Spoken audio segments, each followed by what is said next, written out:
तमहं वन्दे परमानन्दमाधवम्। रामो राजमणि सदा विजयते, रामं रमेशं भजे। रामेणाभीता निशाचरचमौ, रामाय तस्मै नमः। रामात् नास्ति परायणं परतरम्, रामस्य दासोऽहम्। रामे चित्तलया सदा भवतु, भो मे रामुद्धारय। कुञ्जन्तं राम रामेति मधुरं मधुराक्षरम्, आरुह्य कविता शाखां वाल्मीकि वन्दे कोकिलम्।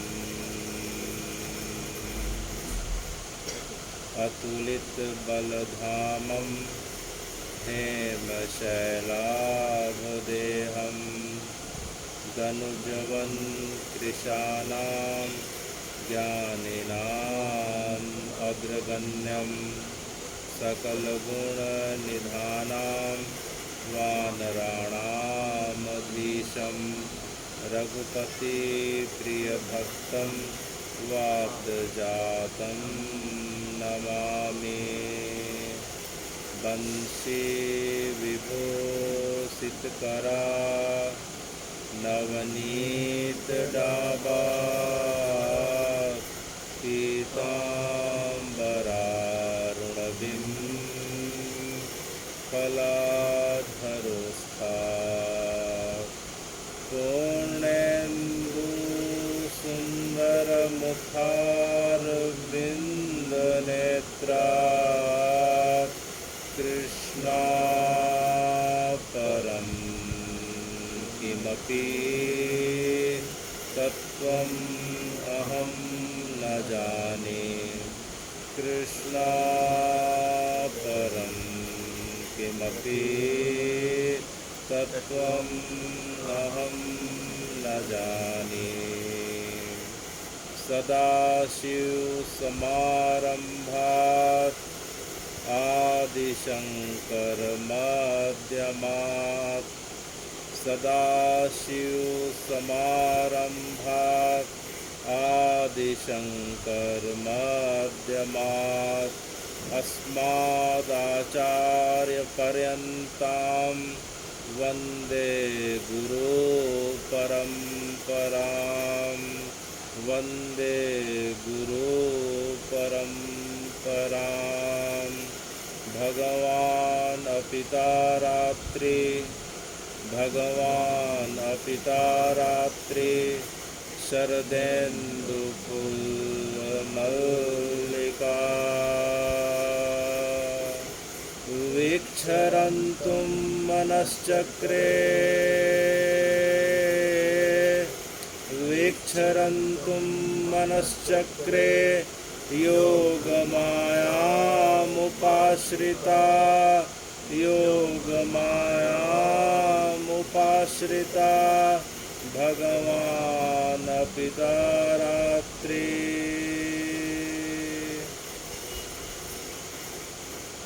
तम आह भगवान् प्रेष्ठा,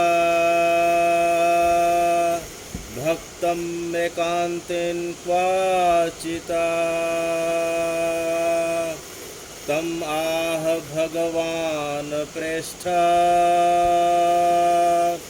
भक्तं एकान्तेन क्वाचिता। गृहीत्वा पाणिना पाणिं, प्रपन्नार्थरो हरे। गृहीत्वा पाणिना पाणिं प्रपन्नार्तहरौ हरे गच्छुद्धौ व्रजं सौम्यं पितॄणां माहवा गोपीनां मद्वियोगधिं मत्सन्देशै विमोच ते मन्मनस्का मदप्राणा मदर्थे त्यक्तदेहिका ये त्यक्तलोकधर्मान् तान् विभर्म्यहम् भोजितं परं अन्नेन संविष्टं कशिपौ सुखं गत्स्रं प्रयापृच्छत् पात्संवाहनादिभिः अपि स्मृति न कृष्ण मातरं सुहृद्सखेन गावो व्रजं चात्मनाथम् गावो वृंदावनं गिरिं गावो वृंदावनं गिरिं।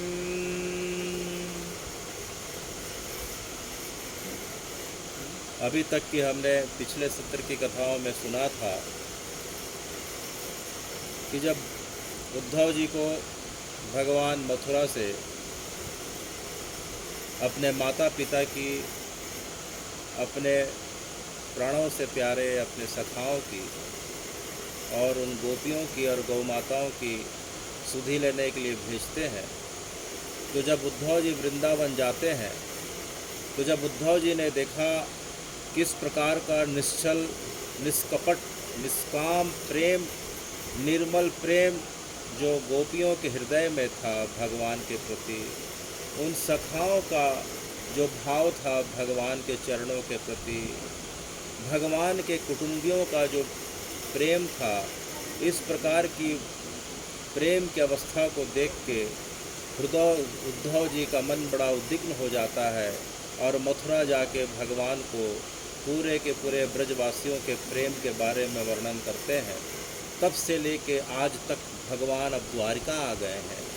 भगवान को वृंदावन छोड़े करीब करीब 112 वर्ष बीत गए हैं, लेकिन भगवान के हृदय में केवल और केवल वृंदावन के लोग, गोपियाँ, गोप, उनके माता पिता, उनके सखा, वृंदावन की लताएँ पताएँ, वृंदावन के सरोवर, गिरिराज जी, यमुना जी, भगवान जो है इनको रोज़ मध्य रात्रि के समय याद किया करते थे और याद कर कर के फुट फुट के रोया करते थे। भगवान की यह दशा को देख के भगवान की 16,000 जो 108 रानियाँ थीं बड़ी व्यथित हो जाती हैं और एक बार रोहिणी मैया से पूछती हैं कि भगवान 12 बजे के बाद, मध्य रात्रि के बाद इस अवस्था को पाते हैं, तो इसका कारण क्या है। तब रोहिणी जी ने बताया, रोहिणी मैया ने बताया जो बलराम जी की माँ थी, कि भगवान ब्रजवासियों को याद करके करुण हृदय से उन्हें पुकारते हैं, इसी कारण उनकी यह अवस्था होती है। तब जो है भगवान की 16,108 रानियों ने रोहिणी जी से भगवान की ब्रज लीला के बारे में सुनना चाहा, तो रोहिणी जी ने सबको जो है भगवान की ब्रज लीलाओं के बारे में बताना प्रारंभ किया। शर्त यह रखा कि जब भगवान की जब ब्रज लीला का वर्णन होगा तो उस जगह पे कोई नहीं आएगा, केवल रोहिणी जी और 16,108 रानियाँ रहेंगी, यहाँ तक कि कृष्ण, बलभद्र और सुभद्रा भी अंदर नहीं आ सकते। तो रोहिणी जी ने इधर कथा करना प्रारंभ किया और देखते देखते भगवान की जो है बाल लीला से होते होते बढ़ते बढ़ते जब महारास की लीला पे पहुँची और भगवान जब गोपियों के बीच अंतर्ध्यान हो जाते हैं, तो गोपियाँ भगवान को जो है याद करते हुए राधा जी के साथ अब गोपी गीत का पाठ करने लग जाती हैं। तो जैसे ही गोपी गीत भगवान के कर्णपटुओं के अंदर पहुंचता है, भगवान की अवस्था जो है धीरे धीरे जो है विरह को प्राप्त होने लग जाती है। भगवान सुधर्मा सभा को छोड़ के जो है द्वारका बेट द्वारका के महल के परकोटे के बाहर खड़े होकर सुनने लग जाते हैं। भगवान के साथ बलभद्र और सुभद्रा भी जो है भगवान के जो है इस महारास के जो है रास पंचाध्यायी को सुनने लग जाते हैं। देखते देखते भगवान के विरह का ताप बढ़ने लग जाता है और देखते देखते भगवान गोपियों के प्रेम को और भाव को याद करते करते अब गलने लग जाते हैं। देखते देखते भगवान का शरीर का ताप इतना बढ़ जाता है कि भगवान का शरीर जो है गलने लग जाता है। भगवान देखते देखते हाथ और पैर अब चले गए। भगवान जो है गोपियों के प्रेम के विरह में अब उनके हाथ कहाँ पैर कहाँ कोई नहीं जान पा रहा। भगवान सिकुड़ जाते हैं, भगवान अब अंडाकार हो जाते हैं। अब केवल भगवान का चेहरा दिखाई पड़ रहा, आँखें एकदम बड़ी बड़ी, आँखों से लगातार अश्रुओं की धारा बह रही है। देखते देखते भगवान का शरीर पिंडाकार हो गया और यही अवस्था जो है बलराम और सुभद्रा जी की थी। और इसी अवस्था को अचानक उस जगह पे आकर नारद जी ने देख लिया। यह भगवान की अत्यंत दुर्लभ अवस्था थी। गोपियों के विरह में जो है भगवान की जो है गली हुई अवस्था, जिसे हम पिंडाकार अवस्था कहते हैं। तो भगवान ने नारद जी को आशीर्वाद दिया कि हे नारद जी, आने वाले कलयुग के समय जो है मेरा यह रूप जो है गोपियों के प्रेम में जो है गोपियों के विरह को प्राप्त किया हुआ जो रूप जो है आने वाले समय में जो है श्री जगन्नाथपुरी क्षेत्र में प्रकट होगा।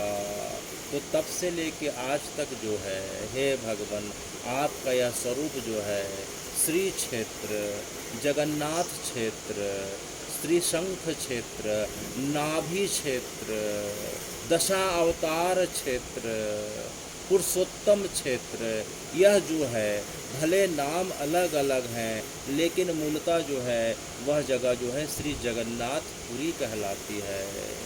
तब से लेके आज तक जो है आपका यह स्वरूप भक्तों को प्रेम प्रदान करने के लिए, क्या प्रदान करने के लिए? प्रेम प्रदान करने के लिए। तब से जगन्नाथ जी अपने जो है भक्तों की बाट जो है कब जो है किस कलयुग के प्रभाव में पड़े हुए भक्त जो हैं अपना कुछ काम धाम छोड़ के एक बार तो मेरे पास आ जाएं, एक बार मेरे पास आ जाएं जो है बलभद्र, चिंता की कोई बात नहीं, मैं उन्हें स्वयं आगे जाके गले लगा लूँगा। एक बार बस वो गरुड़ स्तंभ के सामने खड़े हो जाएं। भगवान का जो गर्भगृह है, भगवान का जो गर्भगृह है उसे हम जगमोहन कहते हैं। और भगवान गर्भगृह के अंदर जो है रतन वेदी पे जो है स्थापित है और रतन वेदी जो है वहाँ 1.25 लाख शालिग्राम की शिलाओं से निर्मित है। और जो है जगमोहन के सामने हम देखते हैं तो एक बड़ा स्तंभ दिखाई पड़ रहा है, उस स्तंभ को हम गरुड़ स्तंभ कहते हैं। और भगवान के दर्शन का नियम यह है कि हम गरुड़ स्तंभ से या उसके पीछे से जो है जगन्नाथ जी का दर्शन करें, अंदर आने का नियम नहीं बताया गया है। तो जो भगवान कहते हैं कि हे बलभद्र, हे सुभद्रा, इस कली काल के ताप से पीड़ित अगर कोई व्यक्ति एक बार अगर जो है गरुड़ स्तंभ के पास आके खड़ा होके बस मुझे देख ले और एक बार हा जगन्नाथ, हा सुभद्रा, हा बलभद्र एक बार पुकार ले, तो मैं स्वयं इस जगमोहन से बाहर निकल के उसे अपने दोनों हाथों से भर लेता हूँ। एक बार तो बस आ जाए। तो जगन्नाथ जी जो है इस कली काल में अपने भक्तों को गले लगाने के लिए, प्रेम प्रदान करने के लिए, कली काल के तापों से उसे जो है बचाने के लिए उस जगह पे विराजमान है। तो हमने जो है कल की कथा में सुना था कि जेठ पूर्णिमा का दिन आता है। इस रविवार के पहले का दिन जो था उसे हम जेठ माह की पूर्णिमा कहते हैं। जेठ माह की पूर्णिमा को भगवान के श्री विग्रह को जो है सिंह द्वार के सामने वहाँ रखा जाता है, वेदी पे रखा जाता है और भगवान का 1008 कलशों से स्नान कराया जाता है। इसके पश्चात भगवान जो हैं 15 दिनों के लिए बीमार पड़ जाते हैं। इसे हम अनवसर काल कहते हैं। क्या कहते हैं? 15 दिन के लिए भगवान अस्वस्थ हो जाते हैं। तो भगवान को अंदर जो है जगमोहन में गर्भगृह में रख दिया जाता है और भगवान के कपाट बंद कर दिए जाते हैं। भगवान का दर्शन अब बंद हो गया है 15 दिनों के लिए। इस काल को हम अनवसर काल कहते हैं।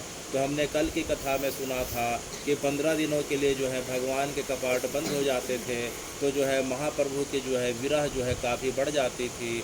तो जो है जगन्नाथ जी ने कहा चैतन्य महाप्रभु को कि हे चैतन्य, हे गौरांग, आप चिंता मत करो, मेरा एक स्वरूप यहाँ से करीब करीब 28 से 30 किलोमीटर की दूरी पे ब्रह्मगिरी पहाड़ पे जो है स्थापित है। वह विराजमान स्वरूप जो है अलारनाथ कहलाता है। क्या कहलाता है? अलारनाथ। तो महाप्रभु ने सुनते ही जो है एक ही सांस में दौड़ते हुए जो है अलारनाथ के दर्शन को चले जाते हैं। कल की कथा में हमने सुना कि अलारनाथ चतुर्भुजी विष्णु के स्वरूप हैं, ब्रह्मा जी के द्वारा स्थापित प्रागट्य और जो है सेवित हैं, और उनके ऊपर के होंठ जले हुए हैं क्योंकि एक बाल भक्त जो है उन्हें गर्म दूध पिलाया। तो जो भगवान संसार के ताप को दूर करने वाले, भगवान के जो है मुख के अंदर संसार की पूरी ज्वालाएं जो है जिनके अंदर धधक रही हैं, लेकिन भक्त के प्रेम के आगे उन्होंने जो है इस प्रकार से जो है गर्म दूध को स्वीकार किया कि भगवान का आज भी होंठ जला दिखाई पड़ता है। तो इस प्रकार से जो है महाप्रभु ने अलारनाथ जी का दर्शन किया और महाप्रभु जी का जो है रोज़ का ताप बढ़ते जा रहा था। तो जो है महाप्रभु को जो है नित्यानंद है, गदाधर है, जगदाधर है, मुकुंद है, गोविंद है, उन्हें जो है अब नीचे ले आए। अब महाप्रभु जो है चैतन्य महाप्रभु अब नीचे ले आए। मंदिर के अंदर जाना तो प्रवेश बंद है। तब जो है नित्यानंद जी ने सोचा कि महाप्रभु तो जो है 15 दिनों तक नहीं रह सकते, तो महाप्रभु के मन को कैसे बहलाया जाए, चैतन्य महाप्रभु के मन को कैसे बहलाया जाए। तब जो है नित्यानंद प्रभु ने जो है एक से एक कथाओं के माध्यम से, प्रश्नोत्तरी के माध्यम से, सत्संग के माध्यम से जो है महाप्रभु के मन को बहलाए रखा।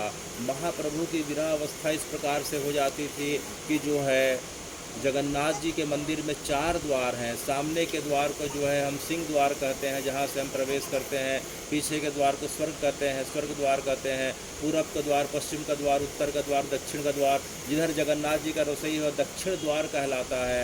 तो इस प्रकार से जगन्नाथ जी विरह की अवस्था में कभी पूरब द्वार की सीढ़ी पे इस प्रकार से लोटपोट हो जाया करते थे, कभी जो है पीछे जाके स्वर्ग द्वार की सीढ़ी पे जाके इस प्रकार से असुरों से सीढ़ियों को भिगो दिया करते थे, कभी उत्तर कभी दक्षिण।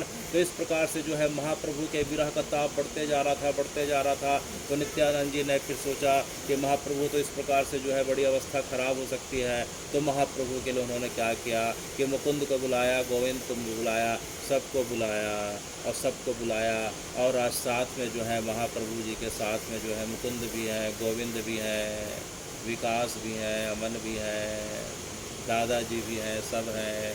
अब जो है नित्यानंद जी ने पूछा कि जो है कि महाप्रभु ये ऊपर में मंदिर के ऊपर में जो है चक्र दिखाई पड़ रहा। अच्छा, तो सब ने ऊपर की तरफ देखा तो एक जो है बड़ा गोला सा चक्र दिखाई पड़ रहा था।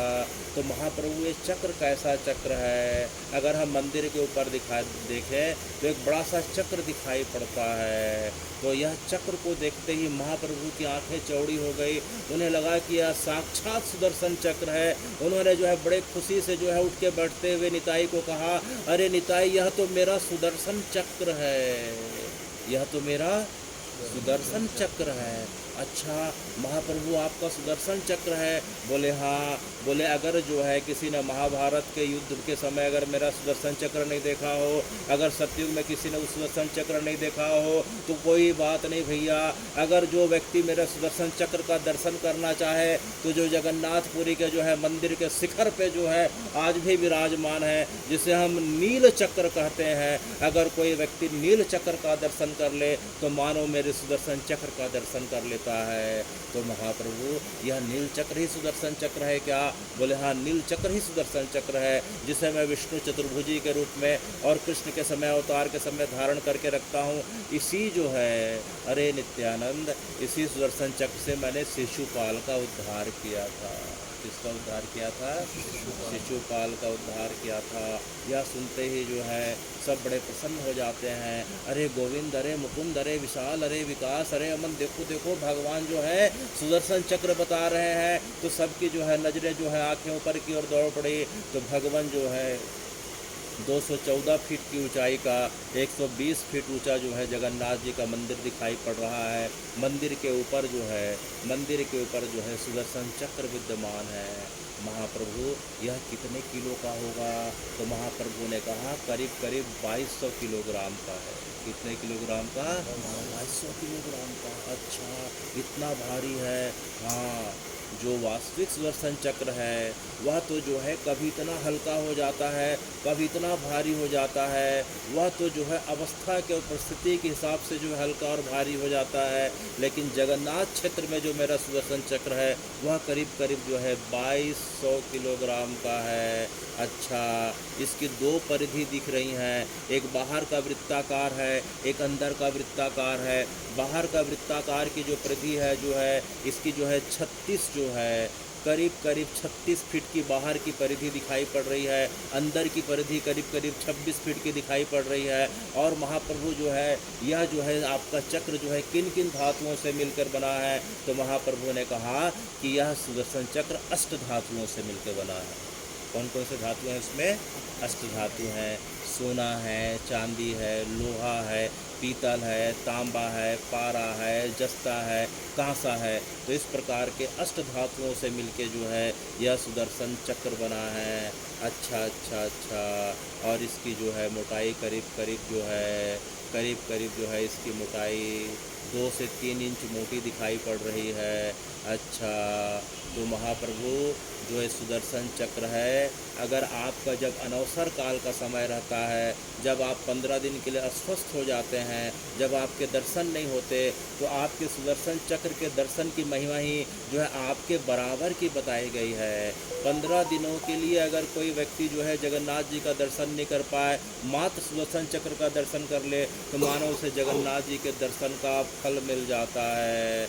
और इस प्रकार से सुदर्शन चक्र में जो है करीब करीब जो है अलग अलग आकृति के जो है 9 पशु पक्षियों के आकार बने हुए हैं, जिसे हम 9 गुंजर कहते हैं। और सभी गुंजरों का जो है मुंह आपस में एक दूसरे की तरफ दिखाई पड़ता है।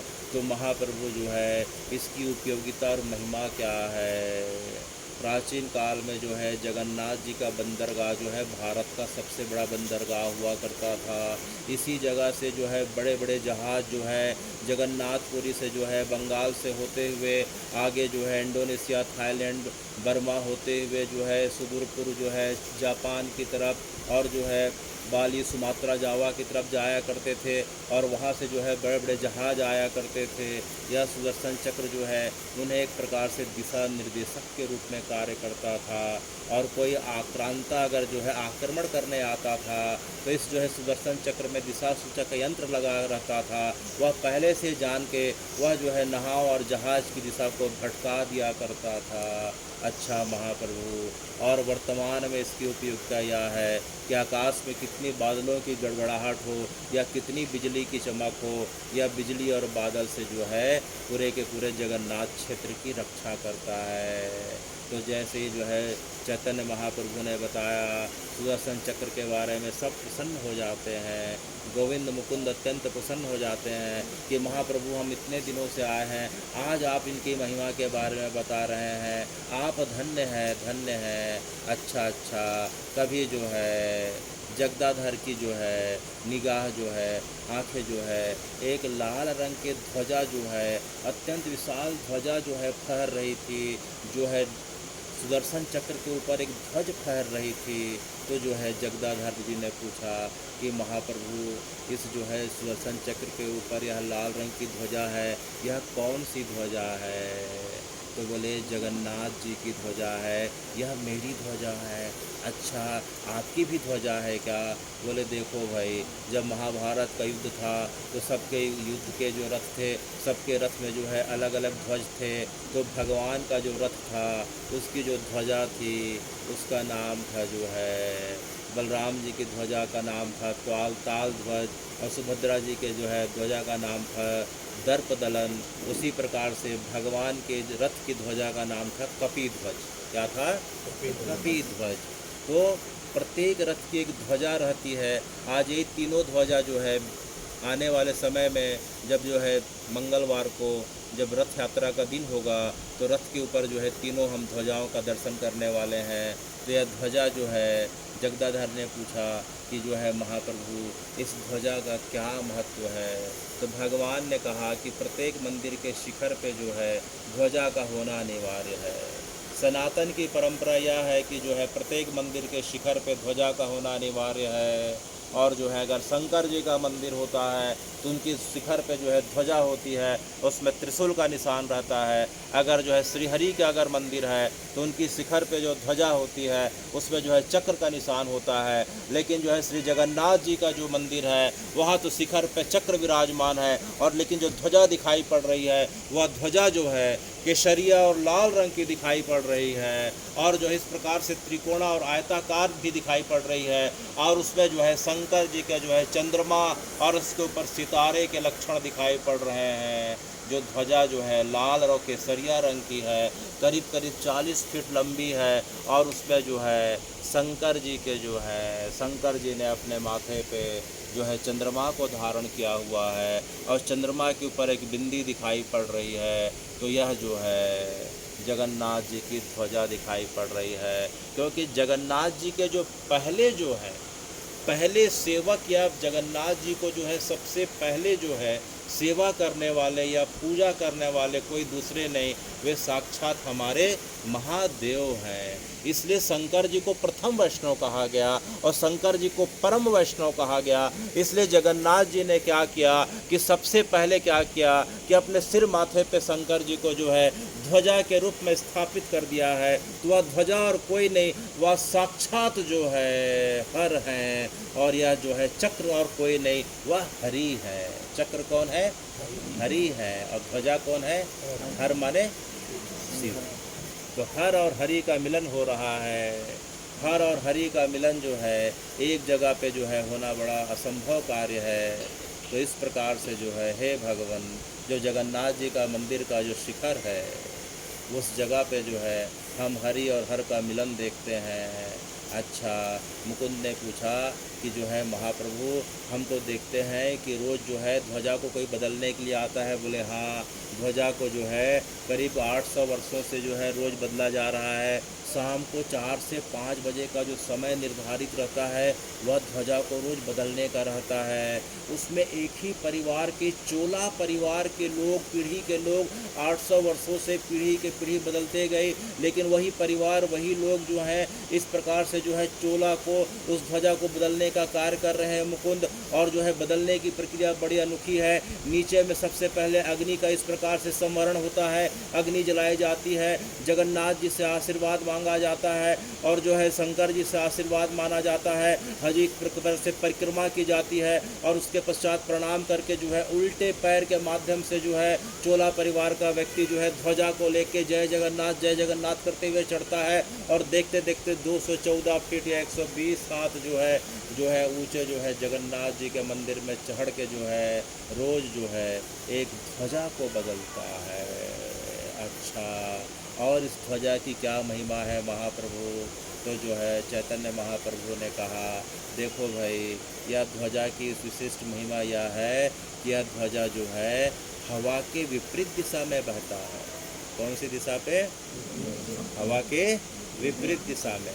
साधारणतः हम किसी भी समुद्री क्षेत्र में जाएं तो जो हवा है समुद्र से ज़मीन की तरफ आती है, लेकिन जगन्नाथ जी का जो क्षेत्र है वहाँ जो है हवा जो है ज़मीन से, अर्थात जगन्नाथ जी के मंदिर से समुद्र की तरफ जाती है। यही कारण है कि जो है ध्वजा जो है हवा के विपरीत दिशा में बहता है।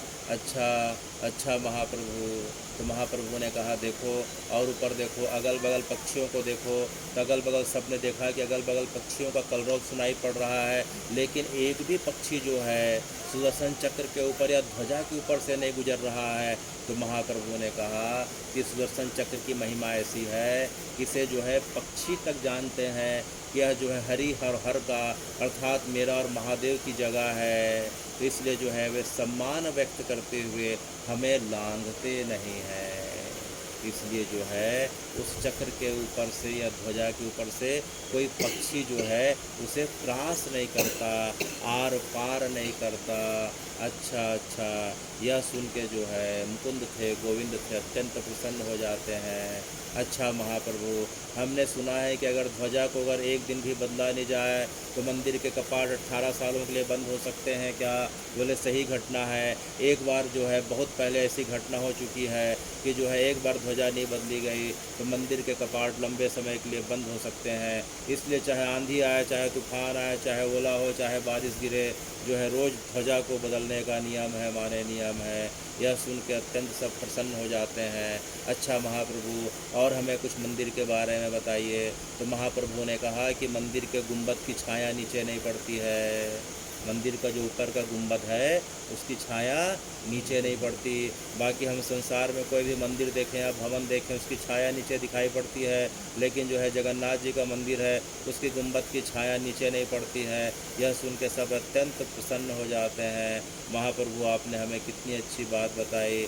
अच्छा अच्छा, और जैसे ही हम जो है सिंह द्वार से जैसे ही जो है कि बाहर अगर खड़े होते हैं तो हमें समुद्र की लहरों की आवाज़ सुनाई पड़ती है। जैसे ही हमारा कदम अंदर की ओर जाता है समुद्र की लहरें शांत हो जाती हैं। जब हम स्वर्गद्वार से बाहर निकलते हैं फिर लहरों का शोर दिखाई पड़ता है। तो जगन्नाथ जी की महिमा जो है मंदिर क्षेत्र की ऐसी है कि समुद्र का शोर भी अंदर शांत हो जाता है, अर्थात समुद्र भी अपनी सीमा में रहता है। अच्छा महाप्रभु, इस प्रकार से जो है सब आगे बढ़ते गए, आगे बढ़ते गए तो जो है दक्षिण द्वार की तरफ जाते हैं। तो दक्षिण द्वार के पास जाते हैं तो देखते हैं कि यहाँ जो है हनुमान जी बेड़ी पे जकड़े हैं।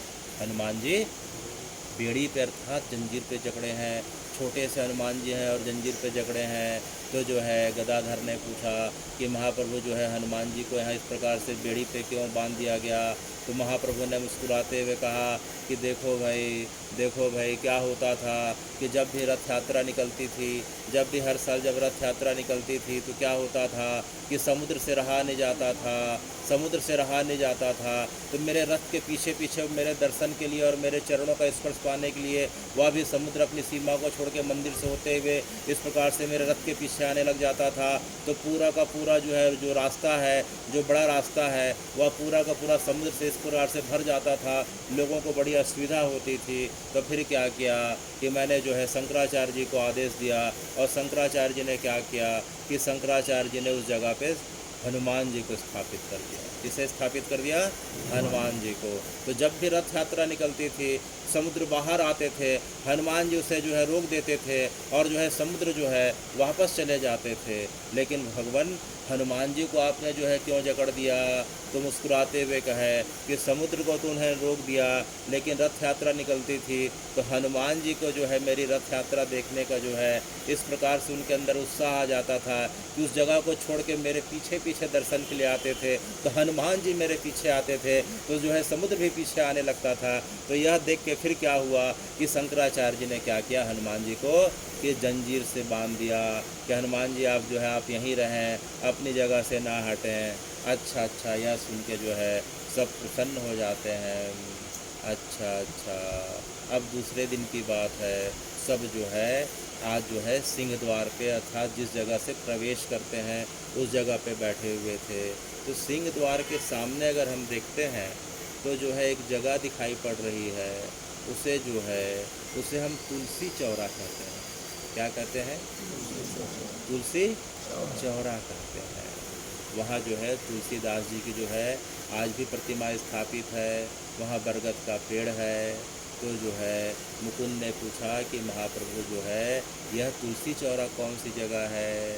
तो महाप्रभु ने मुस्कुराते हुए कहा कि अरे भाई उस जगह पे एक बार तुलसीदास जी आए थे। अच्छा, तुलसीदास जी आए थे, उनकी क्या कथा है? तो महाप्रभु ने मुस्कुराते हुए कहा कि तुलसीदास जी जो है एक बार आए थे, तुलसीदास जी अयोध्या जी से एक बार आए थे। जब आए और उनके मन में इच्छा थी कि जो है मैं जगन्नाथ जी के रूप में राम जी का दर्शन करूं, क्योंकि राम जी ही उनके इष्ट थे।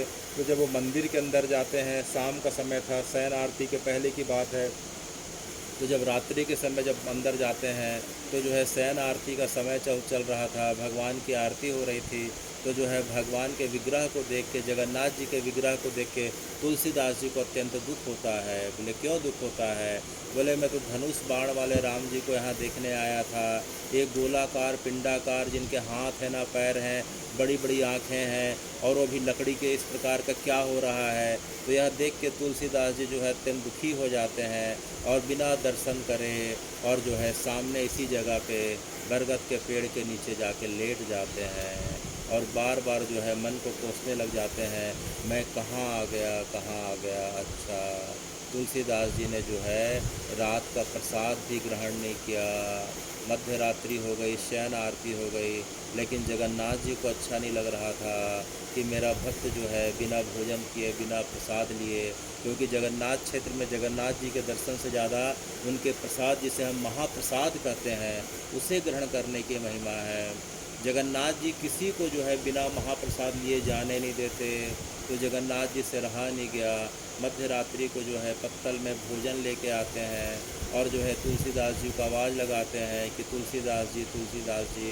तो तुलसीदास जी आंखें खोलते हैं तो एक छोटा बालक खड़ा था। कौन सा बालक? छोटा बालक। एक छोटा बालक खड़ा था। वह जो है अपने हाथ में जो है महाप्रसाद लिए हुए था। वह बालक पूछता है, आप अयोध्या जी से तुलसीदास जी हैं क्या? बोले हाँ। बोले मेरे को जो है मंदिर के जो है पंडित जी ने भेजा है और कहा है कि तुलसीदास जी को जाके भोजन करा के आओ। तो तुलसीदास जी ने कहा है कि मुझे भोजन नहीं करना है। बोले क्यों? मैंने यह संकल्प करके आया था कि मैं रामचंद्र जी के दर्शन करूंगा, लेकिन तो यहाँ तो जो है गोल गोल पता नहीं कौन से हैं, मैं इस प्रकार के जो है भगवान का दर्शन नहीं कर सकता, क्योंकि रामचंद्र के दर्शन नहीं होंगे तो मैं उन्हें भोग नहीं लगा सकता, और उन्हें भोग नहीं लगा सकता तो मैं खुद नहीं पा सकता। तो जो है वह बालक ने कहा कि आप ही जो है रामायण लिखे हैं क्या? बोले हाँ लिखे हैं। तो ये आप ही की लाइन है क्या? ये आप ही की पंक्ति है क्या? तो बोले कौन सी पंक्ति की बात कर रहे हो? तो वह बालक ने जो है एक दोहा कहा। कौन सा दोहा था? बिन पग चले सुने बिनु काना। बिन पग चले सुने बिनु काना। जो बिना पैर के चलता हो और जो बिना कान के सुन सकने में समर्थ हो। बिन पग चले सुने बिनु काना, कर विधि करही करम विधि नाना। और बिना हाथ के जो है पूरे संसार के कार्यों को अकेला कर लेता हो। आनन रहित सकल बड़ भोगी, बिन वाणी वक्ता बड़ जोगी। जिसका मुंह नहीं हो फिर भी पूरे संसार का जो है पूरा जो है पेट भर भी लेता हो, और जो है पूरे संसार का जो है भोजन खुद ग्रहण कर लेता हो, और जिसका मुंह नहीं होने के बाद भी जो है उससे बढ़कर कोई वक्ता ना हो, विद्वान नहीं हो। तो यह सुनते ही तुलसीदास जी को बड़ा आश्चर्य हुआ कि बोले हाँ यह लाइन तो मैंने लिखी थी। तो बोले इसका मतलब क्या है? इसका मतलब यह है कि अगर भगवान इतने समर्थ है कि उन जो है बिना आँख के देख सकते हैं, बिना कान के सुन सकते हैं, बिना पेट के सब ग्रहण कर सकते हैं, बिना पैर के चल सकते हैं, तो तुलसीदास जी ने कहा ये मेरे रामचंद्र की महिमा है कि बिना हाथ पैर आँख कान के वे सब कुछ कर सकते हैं। वह बालक मुस्कुराते हुए कहा वही रामचंद्र यहाँ जो है बिना हाथ पैर के हैं, तुलसीदास जी बिना जो है कान के हैं। आप जाके फिर से देखिए, या तो आपकी बात गलत है या फिर वहाँ की बात गलत है। यह सुन के तुलसीदास जी को बड़ा आश्चर्य हुआ कि रामायण में तो मैंने लिखा था, लेकिन जो है जब भगवान को देखने की बारी आई तो मैं कैसे इस प्रकार से जो है विश्वास नहीं कर पाया। तुलसीदास जी दौड़ते हुए जाते हैं। तब तक जो है मंगल आरती जो है ब्रह्म मुहूर्त का समय हो गया था, 4 बजे का समय हो गया था, और तुलसीदास जी ने जाके देखा कि जो है जो पिंडाकार जगन्नाथ बलभद्र सुभद्रा थे वे जो है उनके सामने में तीर धनुष लिए हुए राम लक्ष्मण जानकी के रूप में खड़े हैं। और थोड़ी देर में उन्होंने देखा कि वही पिंडाकार होके जो है जगन्नाथ बलभद्र सुभद्रा हो गए। तुलसीदास जी को समझ में आ गया कि जगन्नाथ जी में और राम जी में कोई अंतर नहीं है, बलभद्र और लक्ष्मण जी में कोई अंतर नहीं है। यह देखते देखते तुलसीदास जी के आंखों में आंसू आ जाते हैं। जगन्नाथ जी को साष्टांग करते हैं, अपनी गलती के लिए क्षमा मांगते हैं, और जो है रोज़ करीब जो है 5 बार जो है भगवान की जो है आरती का और विग्रह का दर्शन करते हैं। और बहुत दिनों तक रहने के पश्चात जो है पूरे जगन्नाथपुरी में जगन्नाथ जी की महिमा का प्रचार करते करते फिर आखिरी में जो है जगन्नाथ जी से आशीर्वाद लेके अयोध्या चले जाते हैं। अच्छा, तो यह जो तुलसी मठ है या जो तुलसी जो चौरा है, इसे जो है हम उड़ीसा में जो है बड़ छता मठ कहते हैं। क्या मठ कहते हैं? बड़ छता मठ। रामानंदी संप्रदाय वालों का जो है इसमें आधिपत्य बताया जाता है। जिस जगह पे तुलसीदास जी का यहाँ रुकना हुआ था तो यह जगह आज भी प्रमाणिक है। अच्छा महाप्रभु तो जो है बड़छता मठ के जो है अब थोड़ा सा अब सिंह द्वार के पास आ गए। इस जगह पे जो है महाप्रभु अक्सर जो है सिंह द्वार जो प्रवेश द्वार है, महाप्रभु को जो है सिंह द्वार पे जो है आना बड़ा अच्छा लगता था। और जो है सिंह द्वार पे थोड़ा सा अगर हम दरवाजे से अगर दाहिने तरफ दिखाई देते हैं तो जो है आज मुकुंद देखते हैं कि महाप्रभु जो है जगन्नाथ जी जैसी एक प्रतिमा और दिखाई पड़ रही है। ये दाहिने तरफ एक कौन सी प्रतिमा है? तो महाप्रभु ने देखा, बोले अरे भाई, अरे मुकुंद, कल तुमने इस जगह पे पूछा था तो कल गणपति भट्ट की कथा आई थी। आज देखो भाई, इस जगन्नाथ जी की जो है जो प्रतिमा है इसे हम जो है पतित पावन जगन्नाथ कहते हैं। क्या कहते हैं? अच्छा महाप्रभु, ये पतित पावन जगन्नाथ कौन है और इनकी कथा क्या है? तो महाप्रभु मुस्कुराते हुए कहते हैं, देखो मुकुंद, तुम्हारे मन में जगन्नाथ जी और उनके भक्तों के बारे में जानने की बड़ी इच्छा है। तो चलो भाई, जिसके मन में जो है भगवान और भक्तों के बारे में जानने की इच्छा है, यह जो है सुन के मुझे बड़ा अच्छा लगता है। तो महाप्रभु बता रहे हैं, सब उनके चारों तरफ इस प्रकार से घेरा बना के बैठ गए, क्योंकि उनकी मन की बस एक ही इच्छा रहती थी, एक ही भाव रहता था कि कैसे भी करके महाप्रभु को जो है किसी भी प्रकार से उनका मन जो है जगन्नाथ जी से हटा के जो है इस प्रकार की बातों में लगाया जाए। क्योंकि जगन्नाथ जी का विरह इतना बढ़ता जा रहा था कि वे जो है अपने शरीर की जो है इस प्रकार से कई बार उनकी धड़कन बंद होने को आ जाती थी, कभी सांसें बंद होने को आ जाती थी। लेकिन जब भक्तों की कथा बताते थे तो बड़े सामान्य अवस्था पे रहते थे। तो जो है महाप्रभु बैठे हुए हैं, उनके पैरों को इस प्रकार से जो है उनके चरणों की सेवा जो है गोविंद और मुकुंद कर रहे हैं। और जो है नित्यानंद खड़े हैं, उनके ऊपर चंवर ढुला रहे हैं। और महाप्रभु की जो है महाप्रभु की निगाहें जो हैं अब सिंह द्वार के दाहिने की ओर दिखाई दे रही है। बोले पतित पावन जगन्नाथ है। अच्छा, अभी तक हमने सुना महाप्रभु के अंदर में जगन्नाथ जी हैं, तो ये पतित पावन जगन्नाथ जी कौन है? तो महाप्रभु ने मुस्कुराते हुए कहा कि इसके पीछे भी बड़ी अच्छी रोचक कहानी है। बोले कौन सी? अच्छा, एक कल्प भेद हो रहा है। क्यों? क्योंकि जब हम कथा भी जो सुन रहे हैं, महाप्रभु तो बहुत पहले हो गए थे, लेकिन महाप्रभु की उपस्थिति जो है निरंतर है, जिसे हम जो है उनका नाम ही चैतन्य है, जो चिन्मय स्वरूप में हर समय विराजमान है, जो हर समय की घटनाओं के साक्षी हैं। इसलिए जो है जगन्नाथपुरी के बारे में अगर कुछ भी जानना हो तो महाप्रभु की कृपा के बगैर, चैतन्य महाप्रभु की कृपा के बगैर हम कुछ नहीं जान सकते। इसलिए प्रत्येक घटनाओं के लिए जो है अवलंब महाप्रभु का लेना पड़ता है। तो महाप्रभु तो पहले हो चुके हैं, ये घटना बाद की है, लेकिन बताने वाले भी महाप्रभु हैं, क्योंकि महाप्रभु जो है चिन्मय स्वरूप में है। तो महाप्रभु जो है गोविंद को बता रहे हैं कि देखो भाई गोविंद, महाप्रभु के अर्थात कृष्ण के जो है एक अनन्य भक्त हुए, उनका नाम था रसखान। क्या नाम था? रसखान। उनका जन्म तो काबुल में हुआ था। कहाँ हुआ था? उस समय भारत एक हुआ करता था, काबुल अफ़गान में है। 1538 में उनका जन्म काबुल में हुआ था। और उनका जन्म का जो है परंपरा से जो प्राप्त नाम था वह नाम था सैयद इब्राहिम। क्या नाम था? सैयद इब्राहिम। धीरे धीरे वह भारत आ जाते हैं। रास्ता उस समय सब खुला हुआ था, सीमाएँ एक ही थी। भारत आने के बाद दिल्ली में जो है अपने किसी गुरु के साथ जो है अपनी परंपरा के गुरु के साथ रहते हैं। तो जो है उनके गुरु ने एक बार अपने शिष्यों को कहा कि अब आगरा जाना है। तो सबकी इच्छा हुई कि आगरा जाना है। तो जब आगरा जाने वाले थे तो उनके गुरु ने कहा, देखो भाई, रास्ते में एक वृंदावन नाम की जगह पड़ेगी। बोले अच्छा, वृंदावन नाम की जगह जो है बड़ी ख़तरनाक जगह है।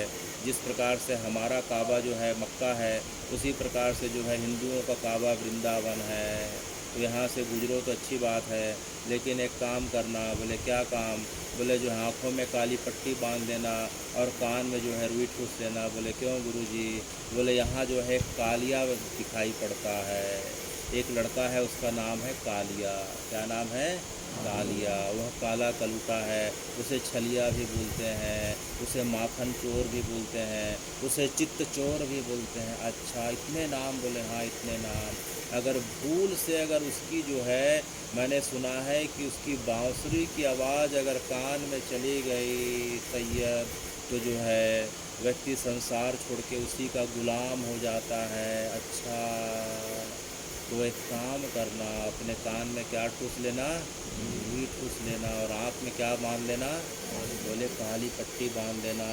कभी कभी कई लोगों को दिखाई भी देता है, अगर दिखाई नहीं देता है तो कई लोगों को उसकी बांसुरी की आवाज़ सुनाई देती है। और मैंने सुना है कि उसके साथ में श्री जी भी कई बार दिखती हैं, और श्री जी की पायल की आवाज़, घुंघरू की आवाज़ भी कई बार सुनाई देती है। इससे बचने को उपाय यही है कि कान में रुई डाल लेना और आँख में जो है इस प्रकार से काली पट्टी। तो जो है सैयद इब्राहिम कान में जो है रुई और आँख में पट्टी डाल के आगे बढ़ते गए, आगे बढ़ते गए। देखते देखते वृंदावन आया, और वृंदावन में इमली का जो है, इमली तला, जो इमली का पेड़ है, उसके थोड़ा सा आगे जाए तो जो है बंसी वट दिखाई पड़ रहा है। तो इमली तला और बंसी वट के बीच जो है यमुना जी जो बह रही हैं। अचानक क्या हुआ कि उनके जो है समूह में करीब करीब 40 लोग थे, लेकिन 40 लोगों में केवल जो है राधा माधव की आज कृपा होनी थी तो सिर्फ जो है सैयद पे होनी थी, इब्राहिम पे होनी थी। अचानक जो है उनके कान में जो है मधुर बांसुरी की आवाज़ सुनाई देने पड़ गई। बांसुरी की आवाज़ सुनाई जब कम हो जाती थी तो अचानक जो है पायल की और कभी घुंघरू की आवाज़, यह देख के जो है, यह सुन के उनका मन जो है बड़ा बेचैन होने लगा। एक बार हुआ, 2 बार हो गया। जब लगातार जो है बांसुरी की आवाज़ सुनाई देने लग गई तो जो है बांसुरी की आवाज़ सुन के अब जो है धीरे धीरे उनकी सुधि खोने लग गई।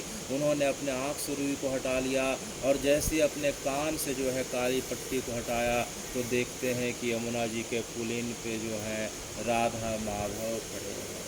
कौन खड़े हैं? राधा माधव जो हैं एक दूसरे के गले में हाथ पे हाथ डाल के, अर्थात गलभैया डाले खड़े हैं। माधव के जो है होंठ पे बांसुरी है और राधा जी के पैर में पायल है।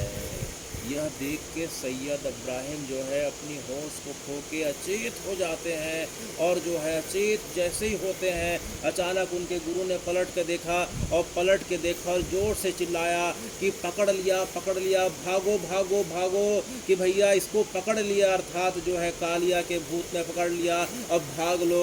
तो उनके शिष्य उनके पास जाने वाले थे तो जो है उनके गुरु ने कहा नहीं नहीं, अगर जैसे ही अगर इसको छूओगे तो भूत तुम्हें भी पकड़ लेगा और तुम भी इसी टाइप के हो जाओगे। तो देखते देखते सब उन्हें छोड़ के भाग जाते हैं, और जो है सैयद इब्राहिम कई दिनों तक अचेत अवस्था पे जो है यमुना जी के पुलिन पे जो है हरे कृष्ण हरे कृष्ण हरे कृष्ण ऐसा बोलते बोलते कई दिन तक अचेत पड़े रहते हैं। और उसी अवस्था पे भगवान ने उन्हें जो है अपने जो है अधरा अमृत का पान कराया और उन्हें जो है अपने नाम की शिक्षा दी। अब जो है, अब वह जो है, अब सैयद इब्राहिम ना होके अब कृष्ण प्रेम में पागल हो जाते हैं। पागल होके जो है हे कृष्ण, हे गोविंद, हे माधव, हे गोपाल, हे राधे, इस प्रकार से जो है बोलते बोलते ब्रज की गलियों में फिरने लग गए। न खाने पीने की सुधि है, न सोने की, न उठने बैठने की। कभी जो है ब्रज की धूली को माथे पे लगा रहे हैं, कभी कीचड़ पे लोटपोट हो रहे हैं, कभी यमुना जी के पुलिन में घंटों रो रहे हैं, कभी बंसी के पेड़ को, बंसी वट को पकड़ के रो रहे हैं, कभी कदम के वृक्षों को जो है पलट पलट के इस प्रकार से साष्टांग कर रहे हैं। केवल और केवल उनके मन में जो है हे कृष्ण जो है उनकी ये अवस्था जो है जब महाप्रभु वल्लभाचार्य के जो है पुत्र विट्ठल गोसाई ने देखी तो उन्हें समझ में आ गया कि इनके ऊपर कृपा हो गई है। तब उन्होंने जो है उन्हें शिष्य के रूप में स्वीकार किया और उन्हें जो गोपाल मंत्र की दीक्षा दी। अब उनका नाम जो है सैयद इब्राहिम से क्या हो गया? रस खान हो गया। क्या हो गया? रसों की खान जो है, रसई वही सा रसा, और जो रस की खान है वह क्या हो गया? रसखान हो गया। तो एक बार रसखान के मन में इच्छा हुई कि मैंने सुना है कि भगवान जो हैं कृष्ण जो हैं कलयुग में जगन्नाथपुरी में मिलते हैं, जगन्नाथपुरी में उनकी उपस्थिति रहती है। तो वे जो है वृंदावन से कहाँ आ गए? जगन्नाथपुरी आ गए। जगन्नाथपुरी तो आ जाते हैं, लेकिन जगन्नाथपुरी में जैसे सिंह द्वार में प्रवेश करने वाले होते हैं, जगन्नाथपुरी का नियम यह है कि केवल सनातनी व्यक्ति ही प्रवेश कर सकता है। कौन व्यक्ति? सनातनी।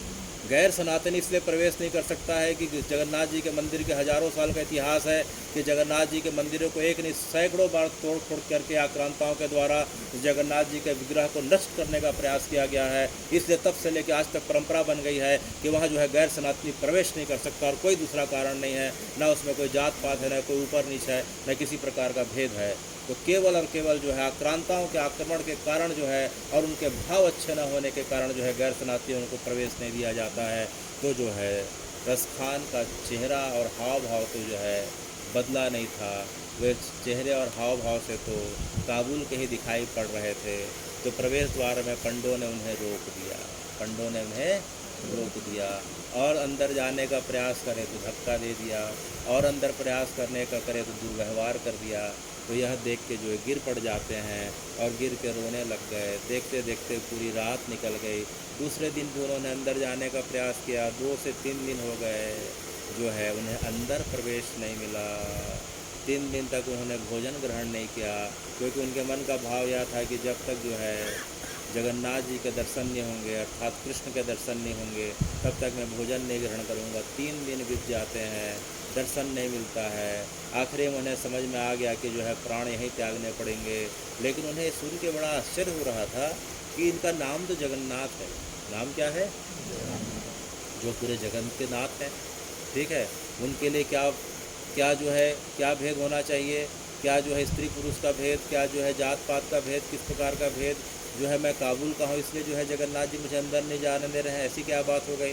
तो आखिरी दिन जो है जब बड़े जीर्ण शीर्ण अवस्था हो गई, तो उन्होंने जो है जगन्नाथ जी से प्रार्थना करी कि अगर तुम हिंदुओं के नाथ हो तो कोई शिकायत नहीं, अगर तुम हिंदुओं के नाथ हो तो कोई शिकायत नहीं, अगर तुम जगत के नाथ हो तो मोको दर्शन दीजिए, अगर तुम जगत के नाथ हो तो मोको दर्शन दीजिए। मोको अर्थात मुझे। तो जो है रसखान ने बड़ी मर्मस्पर्शी बात कह डाली कि अगर जो है हे जगन्नाथ जी, आप अगर केवल हिंदुओं के नाथ हो तो मुझे कोई शिकायत नहीं, क्योंकि जो है परंपरा से तो मैं हिंदू नहीं हूँ, लेकिन मैंने सुना है कि आप जगत के नाथ हो। तो अगर आप जगत के नाथ हो तो आपके लिए खेद कैसा? तो अगर जगत के नाथ हो तो मुझे दर्शन दीजिए। तो जैसे रसखान ने यह पंक्ति बोली, देखते देखते जगन्नाथ जी से रहा नहीं गया। जगन्नाथ ने बलभद्र की तरफ देखा, बलभद्र ने सुभद्रा की तरफ देखा, और देखते देखते रसखान जी के सामने भगवान का श्री विग्रह प्रकट हो गया। और रसखान देख रहे हैं कि जो है जगन्नाथ सामने खड़े हैं। अरे यह तो हमारा कालिया है, यह तो छलिया है। अरे वृंदावन में तो इसी के कारण जो है मैं पूरा घर बार को छोड़ के इसके लिए गली गली में यमुना जी के पुलिन में जो है धूल में मिट्टी में सना हुआ घूमता फिरता था, ये तो यही मेरे सामने खड़ा है। अच्छा, ये तो इसके बगल में इसका भैया है। मैंने सुना था बलराम कैसा, बलराम तो ऐसा दिखाई पड़ रहा। तो जो है भगवान ने रसखान जी को अपने हाथों से झुक के उठाया और गले लगाया। और क्या किया? गले लगाया। और रसखान को कहा कि रसखान जी, जिसका मन निर्मल होता है, जिसका मन निर्मल होता है, निर्मल मन जन सो मोहि पावा, और मोहे कपट छल छिद्र न भावा। उत्तरकांड रामायण। भगवान ने कहा कि रसखान जी, जिसके मन में निर्मलता आ जाए और जिसके अंदर छल कपट ना हो, मैं उसके पास स्वयं चले आता हूँ। उसे किसी प्रकार से चिंता करने की आवश्यकता नहीं। तो आप चिंता मत करो। परंपरा के हिसाब से जो है गैर सनातनी इसके आगे नहीं जा सकते, अच्छी बात है, लेकिन जो निर्मल हृदय वाले व्यक्ति हैं उनके लिए भले जो है किसी प्रकार की वर्ण व्यवस्था के हों, किसी प्रकार की कहीं भी दुनिया के हों, कोई बात नहीं। अगर उनके मन में मेरे लिए थोड़ा सा भाव है तो बाकी बाकी लोगों को अंदर जाना पड़ता है, मैं तो स्वयं बाहर आकर उन्हें दर्शन दे रहा हूँ। यह सुन के रसखान अत्यंत प्रसन्न हो जाते हैं, महाप्रभु के चरणों में गिर जाते हैं और गोविंद यह बात सुन के महाप्रभु के चरणों को पकड़ लेते हैं कि महाप्रभु देखो तो जगन्नाथ जी की कैसी कृपा है, वे अपने भक्तों के लिए कोई भेद नहीं करते हैं। 15 दिन का अनवसर काल में अगर कोई अंदर गर्भगृह में ना जा पाए तो जो है महाप्रभु जो है सिंह द्वार पे दाहिने तरफ उन्हें देख के जो है रोज उनके दर्शन को कर सकता है। इसे हम पतित पावन जगन्नाथ का, कौन सा जगन्नाथ? पतित पावन जगन्नाथ। तो 15 दिन के अनवसर काल में जब जगन्नाथ जी बीमार पड़ जाते हैं तो जगन्नाथ जी के दर्शन लगातार यहाँ किए जा सकते हैं। जगन्नाथ जी के दर्शन जो है अलारनाथ में किए जा सकते हैं। जगन्नाथ जी के दर्शन जो है सुदर्शन चक्र के माध्यम से किए जा सकते हैं। तो हे जगन्नाथ जी, आप कितने कृपालु हैं कि अपने जो है दर्शन के कितने सारे रास्तों के बारे में हमें बता रहे हैं। अच्छा, तभी जो है चवर डुलाते डुलाते जो है निताई जो है अचानक बैठ जाते हैं। तो महाप्रभु ने कहा, चैतन्य महाप्रभु ने कहा, निताई तुम क्यों बैठ गए, क्या बात है? तो निताई ने पूछा कि महाप्रभु मैंने सुना है कि यहाँ विभीषण भी दर्शन को आते हैं, क्या सही बात है क्या? तो महाप्रभु सुन के खिलखिलाने लग गए, बोले तुमने सही सुना है नित्यानंद। तो नित्यानंद बैठ जाते हैं। अब गोविंद खड़े हो गए, गोविंद जो है महाप्रभु को जो है चवर डुला रहे हैं। बोले महाप्रभु इसकी क्या कथा है? विभीषण भी जो है जगन्नाथ जी के दर्शन को आते हैं। बोले इसकी क्या कथा है? बोले इसकी यह कथा है कि विभीषण जी जो हैं राम जी की जब शरणागति को प्राप्त कर गए थे, राम जी ने लंका का राज्य जो है विभीषण जी को दे दिया। उसके पश्चात जो है अयोध्या जी वापस आ जाते हैं तो राम जी के साथ जो है पुष्पक विमान में विभीषण आए, हनुमान जी आए, अंगद आए, जामवंत आए, श्रृंगवेदपुर से जो है निषाद राज आए, केवट आए, सब लोग आए। तो जो है राम जी के साथ जो है अयोध्या जी में बहुत दिनों तक रहते हैं। राम जी सबको कुछ महीने के बाद विदा करते हैं और विभीषण को बोलते हैं कि विभीषण जाओ तुम लंका का राज करो, तुम जो है लंका का 1 कल्प तक राज करना। कितने कल्प तक? एक कल्प में 1000 चतुर्युगी माने 4 अरब 32 करोड़ साल। तो विभीषण जी जो है बड़े दुखी हो जाते हैं। बोले राम जी लंका भी आपकी, मैं भी आपके चरणों का सेवक, कृपया करके मुझे जो है अपने चरणों की सेवा से मत दूर करिए। तो राम जी ने कहा नहीं देखो लंका बहुत दूर है विभीषण, वहाँ जाके तुम जो है बड़े न्यायपूर्वक जो है लंका का राज्य करना। और यह मेरे प्रतीक के रूप में जो है राम जी ने उन्हें क्या दिया, जो भारत की संसद में स्थापित हुआ है, क्या नाम है दंड का? क्या नाम है दंड का? नाम क्या है? स से आता है। अभी भारत के नए संसद में जो दंड स्थापित हुआ है सिंगोल। तो राम जी ने विभीषण को सिंगोल दिया और बोला कि जो है इसे मेरा ही स्वरूप मान के, धर्म दंड मान के जो है तुम लंका का राज करना। लेकिन विभीषण ने कहा कि राम जी मुझे एक वचन दीजिए। बोले क्या? कि मैं साल में एक बार आपका दर्शन करने के लिए अयोध्या जी आना चाहता हूँ। बोले कोई बात नहीं, साल में एक बार आ जाया करो। तो विभीषण जी जो है साल में एक बार जो है अयोध्या जी राम जी के दर्शन के लिए आते थे। देखते देखते बहुत वर्ष बीत गए। अब राम जी का जो है लीला स्मरण का समय हो गया। अब राम जी अपना शरीर छोड़ने वाले हैं। देखते देखते सब लोग राम जी के पास आ जाते हैं। जैसे ही पता चला कि राम जी अपना शरीर छोड़ने वाले हैं, राम जी ने अपना शरीर जो है अयोध्या जी से 10 किलोमीटर आगे जाएं तो जो सरयू नदी का जो किनारा है उसे हम गुप्तार घाट कहते हैं। क्या बोलते हैं? गुप्तार घाट में राम जी ने अपना शरीर को छोड़ा था, जल समाधि ली थी। तो जैसे ही जल समाधि लेने वाले थे, भगवान के जितने भी अनन्य भक्त थे सब उनके पास खड़े थे। विभीषण फूट फूट के रोने लगे कि राम जी मैं भी आपके साथ जाना चाहता हूँ, मुझे भी ले जाने दीजिए। तो राम जी ने कहा नहीं विभीषण, मैंने तुम्हें 1 कल्प का आशीर्वाद दिया है, तुम अभी यहाँ रह के राज करो। आने वाले समय में 1 कल्प के पश्चात तुम मेरे पास आना। बोले नहीं, मैं आपके बगैर नहीं रह सकता प्रभु, मुझे अपने साथ ले जाइए। तो राम जी ने कहा कोई बात नहीं, अगर तुम्हें जो है मेरा साथ इतना पसंद है, इतना प्रिय है तो कोई बात नहीं विभीषण। आने वाले समय में मेरा जो है एक स्वरूप प्रकट होगा श्री क्षेत्र में, पुरुषोत्तम क्षेत्र में, जगन्नाथ क्षेत्र में। उसका नाम होगा जो है जगन्नाथ। क्या नाम होगा? जगन्नाथ। तो जो है जगन्नाथ के रूप में स्वयं उस जगह पे मैं विराजमान रहूँगा। उस जगह पे तुम जाके मेरा दर्शन कर लिया करना। तो राम जी ने विभीषण जी को आशीर्वाद दिया कि तुम जाके जिस प्रकार से प्रत्येक वर्ष जो है यहाँ के मेरा दर्शन करके सेवा का लाभ पाते हो, उसी प्रकार से जो है तुम जगन्नाथपुरी में जाके मानो साक्षात रामचंद्र हैं, तुम जो है मेरा जाके सेवा किया करना। तब से लेके आज तक यह परंपरा चले आ रही है नित्यानंद कि विभीषण जो है साल में एक बार कहाँ आते हैं, जगन्नाथ जी आते हैं। अच्छा, तो प्रभु महाप्रभु आपने कितनी अच्छी बात बताई कि यहाँ जो है विभीषण जी भी आते हैं।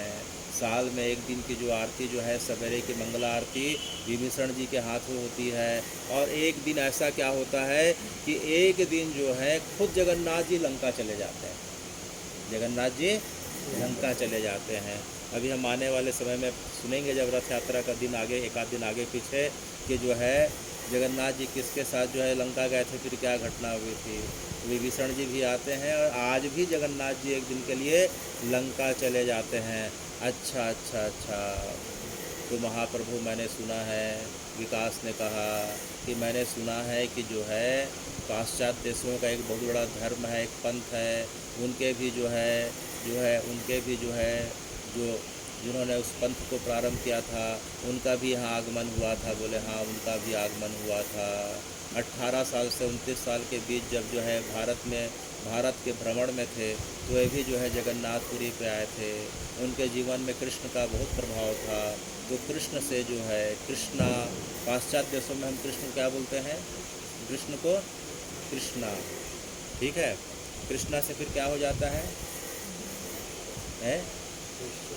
कृष्णा से फिर क्या हो जाता है, क्राइस्ट हो जाता है। तो इस प्रकार से एक बार उनका भी भारत आना हुआ। वे सिल्क रूट से होते हुए भारत आते हैं और भारत में इस प्रकार से काशी विश्वनाथ से होते हुए जगन्नाथ जी आते हैं। जगन्नाथ जी के पास जो है शंकराचार्य जी के द्वारा स्थापित गोवर्धन मठ है, वहाँ उनका निवास होता है। वहाँ जो है उन्होंने जो है बहुत सारी शिक्षाओं को ग्रहण किया। जगन्नाथ जी का रोज़ दर्शन करते थे, महाप्रसाद पाते थे। जगन्नाथ जी के उनके ऊपर कृपा हुई और जगन्नाथ जी के प्रेम का जो है आने वाले समय में जो है कि उन्होंने जो है पाश्चात्य देशों में जाके प्रचार किया। तो अच्छा, इस जगह पे जो है पाश्चात्य देशों का भी प्रभाव है। बोले आज भी पाश्चात्य देशों के बड़े बड़े विद्वान जो हैं इस चीज़ को, इस बातों को जानते हैं, जो बात बड़ी गुप्त है। आज भी गोवर्धन मठ में जो है, जो शंकराचार्य जी हैं, जो महापाद श्री निश्चलानंद सरस्वती जो आज भी जो जीवित हैं, जो धमतरी भी जो आते रहते हैं, उनके पास जाके लोग शंका समाधान करते हैं कि हम जिस धर्म को मानते हैं उस धर्म के जो है प्रवर्तक हैं, क्या यहाँ आए थे, कब आए थे, तो कब आए थे, कैसे आए थे, कितने दिन रुके, वहाँ की जो है डायरी में आज तक हस्तलिखित प्रमाण के रूप में मौजूद है। यह सुन के जो है सब जो है अत्यंत प्रसन्न हो जाते हैं।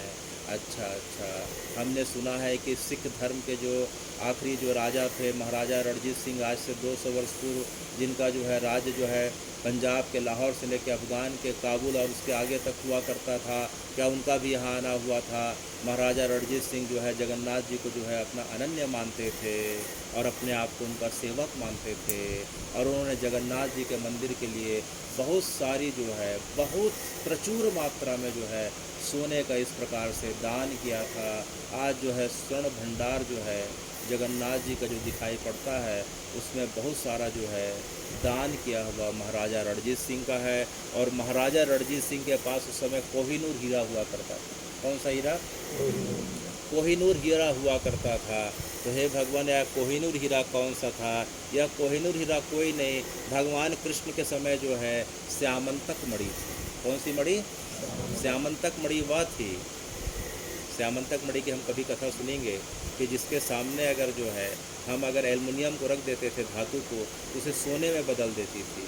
तो जो है रोज़ सवा भार सोना जो है करीब करीब जो है 100 किलो के आसपास सोना जो है देती थी। तो श्यामंतक मणि इस प्रकार से भगवान के बाद अलग अलग हाथों से होते हुए जो है आखिरी में महाराजा रणजीत सिंह के पास आई। महाराजा रणजीत सिंह जो है जगन्नाथ जी को जो है बहुत ज़्यादा उनके प्रति भाव रखते थे। तो उनके मन में इच्छा थी कि जो है मैं जो है इस कोहिनूर को, श्यामंतक मणि का नाम बाद में कोहिनूर हीरा पड़ गया, इसको जाके महाराज जो है जगन्नाथ जी को जो है अर्पित करके आ जाऊं। लेकिन उसी बीच जो है अंग्रेज़ों के द्वारा आक्रमण करके उस हीरे को जो है अब इंग्लैंड अर्थात लंदन ले जाया गया है और महारानी के पास है। तो एक कोहिनूर हीरा जो है पहले जो है महाराजा रणजीत सिंह के पास हुआ करता था, अब जो है इंग्लैंड चला गया है। तो महाराजा रणजीत सिंह भी जगन्नाथ जी के अत्यंत भक्त हुआ करते थे। तो इस प्रकार से दिनों दिन इस प्रकार से बीतते जा रहे हैं। अब जो है आज 13वां दिन आ गया। कौन सा दिन आ गया? 13वां दिन आ गया। तो 13वां दिन जो है आज सब दक्षिण द्वार पे बैठे हैं।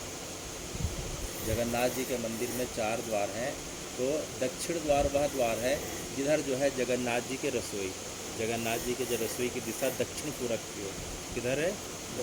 दक्षिण पूरब की ओर। घर की रसोई भी दक्षिण पूरब में रहती है। तो दक्षिण पूरब की तरफ सब बैठे हुए हैं। तो जो है दक्षिण पूरब की तरफ देख के जगन्नाथ जी जो है महाप्रभु चैतन्य महाप्रभु देखते हैं, थोड़ा दुखी भी हो जाते हैं, थोड़ा प्रसन्न भी हो जाते हैं। तो जो है उन्हें देख के जो है उनसे जो है गदाधर पूछते हैं कि महाप्रभु बात क्या है? आप बार बार जो है इधर दक्षिण पूर्व की ओर देखते हैं और जो है दक्षिण पूर्व की ओर जो है रसोई है, वहाँ से जो है एक छोटी सी नाली दिखाई पड़ रही है। नाली से जो है मड़िया पेज निकलता दिखाई पड़ रहा है। क्या दिखाई पड़ रहा है? जगन्नाथ जी को जो चावल जो बनाया जाता है, जो चावल जो पसाने के बाद जो पानी निकलता है जिसे मेज या मड़िया बोलते हैं, तो उसी नाली से निकलता है। तो जगन्नाथ जी बार बार जो है उस नाली के पास जाते हैं। कभी जो है मड़िया को अपने माथे पे लेते हैं, कभी रोने लग जाते हैं, कभी बैठ जाते हैं। तो समझ में नहीं आता है। तो कभी गदाधर ने पूछा, कभी मुकुंद ने पूछा कि महाप्रभु आखिर बात क्या है? आज बार बार आप जो है इस जो है नाले को, वहाँ जो है उड़ीसा में उस नाले को क्या बोलते हैं? उस जगह को पेजा नाला। क्या नाला बोलते हैं? पेजा नाला। दक्षिण पूर्व दरवाजे के पास है। तो महाप्रभु ने कहा कि गोविंद, इसे देख के जो है मुझे अपने प्रिय भक्त जो है बंधु मोहंती की याद आ रही है। किसकी याद आ रही है? बंधु मोहंती की याद आ रही है। अच्छा, तो महाप्रभु बंधु मोहंती कौन है? तो महाप्रभु थोड़ा उदास हो जाते हैं। जैसे उदास होते हुए देखा, नित्यानंद ने क्या किया कि पीछे बढ़ गया, महाप्रभु को अपने जो है दोनों हाथों से इस प्रकार से उनके कंधे को पकड़ लिया। गोविंद और मुकुंद उनके पैरों को दबाने लगे, कोई उनके हाथों की सेवा करने लगा, उन्हें कोई जल पिला रहा है, कोई चवर डुला रहा है। तो जो है महाप्रभु ने कहा कि देखो भाई, कटक और अभी जहाँ ट्रेन पलटी थी बालासर करके जगह है, कटक और बालासुर के पास एक जगह पड़ता है, एक ज़िला है जाजपुर। क्या नाम है? जाजपुर करके ज़िला है। उस ज़िला पे जो है उस गांव पे जगन्नाथ जी का एक अत्यंत गरीब और अत्यंत निष्ठावान भक्त रहा करता था। उसका नाम था बंधु मोहंती। क्या नाम था? मोहंती। लेकिन वह जगन्नाथ जी को अपना बंधु अर्थात अपना रिश्तेदार माना करता था। बहुत गरीब था, भिक्षा मान के जो है अपना जीवन चलाता था। एक झोपड़ी में रहता था। उसकी पत्नी और जो है उसके साथ में 2 लड़का और 1 लड़की थे। एक बार गांव में पूरे उड़ीसा में भयंकर अकाल पड़ा। अकाल पड़ने के कारण जो है खाने पीने की जो है बड़ी समस्या हो जाती है। उसके पास खाने कुछ रहता नहीं है, भिक्षा मांग के जीवन चलाता है। तो भिक्षा मिलना बंद हो गया। लोगों के पास जाता था, लोग बोलते थे कि हमारे पास खाने को नहीं है, तुम्हें कहाँ से दें। जो एक गांव गया, दूसरे गांव गया, खाने को कुछ नहीं। तो पानी पी के कुछ दिन काम चलाया, पेड़ के गिरे हुए पत्ते और फल को काम चलाया। अब जो है वो भी अब धीरे धीरे जो है भूख के मारे हालत ख़राब। उसकी पत्नी उसे जो है बार बार बोलने लग गई, कैसे में तो बच्चों की स्थिति जो है ख़राब हो रही है, कैसे करें, क्या करें, कुछ आप ऐसा करिए। तब जो है बंधु मोहंती ने कहा कोई बात नहीं, कोई बात नहीं। बोले क्या कोई बात नहीं? क्या आपको कोई रिश्तेदार नहीं है, कोई आपका सगा संबंधी नहीं है, कहीं तो जाके मदद मिलनी चाहिए। तो जो है बंधु मोहंती के मन में एक जगन्नाथ जी के अलावा किसी के ऊपर विश्वास नहीं था। बोले नहीं नहीं कोई बात नहीं, मेरा एक जो है बंधु है, मेरा एक रिश्तेदार है। बोले कहाँ है? बोले वो पुरी में रहता है। अच्छा, पुरी में रहता है, क्या नाम है उसका? बोले जगन्नाथ नाम है। अच्छा, उसके बड़े भाई का नाम बलभद्र है। तो फिर देरी का है कि चलो उसके पास चलो, कुछ वहीं व्यवस्था हो जाएगी। तो इस प्रकार से जो है अपने पत्नी और बच्चों को लेके, दोनों बच्चों को एक कंधे पे, दूसरे को दूसरे कंधे पे और पत्नी तीसरे बच्चे को लेके बेचारे करीब करीब जो है 7 दिन में जो है कहाँ पहुँचते हैं? पुरी पहुँचते हैं। पुरी पहुँचते हैं तब तक जो है उस दिन रथ यात्रा का दिन था। रथ यात्रा का दिन था और जो है काफ़ी जो है इस प्रकार से जो है भीड़ भाड़ का समय था। रथ यात्रा के एक दिन पहले की बात है और जगन्नाथ जी के मंदिर में काफ़ी ज़्यादा भीड़ था। रात्रि का समय था हजारों नहीं लाखों की भीड़ थी। वो अंदर जाने का प्रयास करता था, उसे जो है बाहर धक्का दे दिया जाता था। इतनी भीड़ में अंदर जाने को कहाँ मिले। देखते देखते जो है रात्रि हो जाती है। उसकी पत्नी और बच्चों का भूख के मारे बुरा हाल हो जाता है। उसकी पत्नी बार बार बोलती है, अपने दोस्त के पास ले आए हो, तुम्हारा दोस्त कहाँ है, तुमसे मिलता क्यों नहीं है। तो बंधु मोहंती जो है क्या बोलते हैं, देखो भाई मेरा दोस्त बहुत बड़ा आदमी है, पुरी का सबसे बड़ा आदमी है, और आज उसके पास मिलने वाले बहुत सारे लोग आए हैं। आज उसके घर में बहुत बड़ा उत्सव हो रहा है। तो पहले अपने बड़े बड़े दोस्त यारों से मिल लेगा, उसके बाद मुझसे मिलेगा। तुम घबराना नहीं, उसने मुझे खबर करवाया है कि सबसे मिलने के बाद बंधु मैं तुमसे आराम से मिलूँगा, बच्चों से मिलूँगा, सबसे मिलूँगा, चिंता की कोई बात नहीं, अभी तुम जो है आराम करो ऐसा करके। अच्छा तो उसने ऐसा कहा क्या? बोले हाँ ऐसा कहा, लेकिन अभी तो भूख बहुत लग रही है। तो कोई बात नहीं। तो बंधु महंती क्या करते हैं, क्या करते हैं कि भगवान के रसोई के सामने जो प्रसाद जो रहता है, प्रसाद की जो टूटी फूटी थाली रहती है, तो जो लकड़ी का जो टूटा फूटा जो रहता है मिट्टी का, उसको लाते हैं और वहाँ से जो तेजा नाला से जो पेज निकलते रहता है, पेज को इकट्ठा करते हैं और बच्चों को जो है पेज पिलाते हैं। तीनों बच्चों को पेज पिलाए, पत्नी को पेज पिलाए। तो उनकी पत्नी शुरू में मना करती है, तो बोलती है कि तुम्हारा दोस्त जो है बड़ा पैसे वाला है और तुम मुझे पेज पिला रहे हो। बोले नहीं नहीं, वो कल मिलेगा। तो बोला है सबके लिए पूरी व्यवस्था हो जाएगी, कोई चिंता की बात नहीं। तो बड़े मुश्किल से सब बड़े भूखे और थके हुए थे। तो जैसे ही पेज पीते हैं, पेज पी के सबको नींद आ जाती है। लेकिन बंधु महंती को नींद कहाँ, वो तो जगन्नाथ जी का आश्रय लेके आया हुआ था और जगन्नाथ जी को बार बार बोलता है कि हे जगन्नाथ जी, मैं आपके नाम से इतना दूर आया, अगर जो है कल तक जो है अगर भोजन अगर नहीं मिला तो मेरे पत्नी और बच्चों के प्राण नहीं रहेंगे। प्राण चलेगा तो कोई बात नहीं, आपके प्रति जो है मेरा विश्वास कहीं कम ना हो जाए। ऐसा बोलते बोलते जो है बंधु महंती की जो है नींद लग जाती है। इधर जगन्नाथ जी की रात की शयन आरती हो गई। पंडा पुजारी जो है मंदिर के पट बंद करके चले जाते हैं। फिर क्या होता है, जगन्नाथ जी के मन में बड़ी बेचैनी हो जाती है।